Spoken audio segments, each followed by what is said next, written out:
2004 ची निवडणूक, 2004च्या निवडणुकीमध्ये शेवटच्या दिवशी दिनकररावजी जाधव साहेबांना सभागृह ह्याच्यावरती आणलं, गारगोटीच्या क्रांतीशी नाना पाटील व्यासपीठावर. सरकार दादा उगाच आले नाही. तो माणूस अतिशय सरळ सज्जन, शब्दाचा पक्का आणि वागण्याचाही पक्का होता. पण त्या सगळ्या माणसाची तपश्चर्या सुद्धा तुम्ही तुमच्यासाठी पणाला लावली आणि त्या दिवशी शेवटच्या दिवशी तुम्ही त्यांना आणलं. ठरलं काय होतं? त्यांच्याकडे कारखान्याला संधी द्यायची आणि तुम्ही का आमदारकी बघायची. 2004च्या त्या आमदारकीच्या निवडणुकीनंतर ताबडतोब पुढच्या वेळा असं काही ठरलंच नव्हतं, मी काय दिलं नव्हतं, मी काय घेतलं नव्हतं म्हटला, परत कारखान्याचे चेअरमन तुम्ही झाला.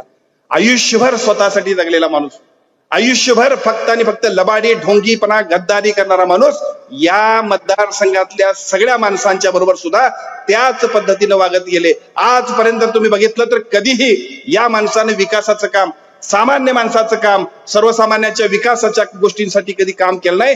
आमदारकी फक्त मोठेपणासाठी आपल्या वापरले